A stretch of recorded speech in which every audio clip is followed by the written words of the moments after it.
Extrait de Poétique de la raison biblique par Anne-Laure Guichard.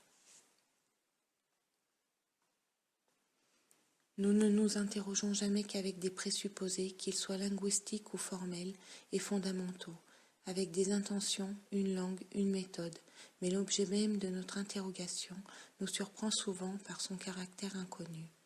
Alors, au long du questionnement, nous sommes souvent conduits à redéfinir ou à remplacer nos concepts et notre manière de conceptualiser les choses, ou encore à changer de méthode afin de rester au plus près de l'objet que nous interrogeons.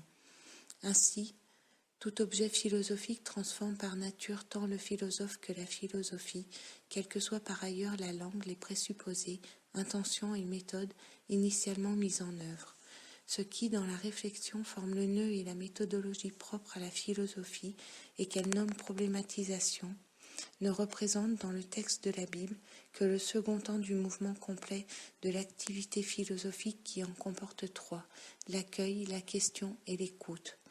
L'accueil de l'expérience poétique de la vie, le questionnement sur ses expérimentations, et puis le retour à l'écoute de cette expérience dans la perspective de la question, ainsi mise à jour par le questionnement. Problématiser l'événement de vie et l'expérience créatrice consiste donc en l'invention d'un langage et d'un sens pour comprendre la chose de la manière la plus appropriée à sa nature. Les 4 modes d'appréhension de l'objet dans la Bible, selon leur sens littéral, allégorique, philosophique ou spirituel, sont 4 modes d'être qui proposent chacun des catégories propres à créer une conceptualisation qui, elle-même, rend alors possible l'interprétation et la problématisation du réel.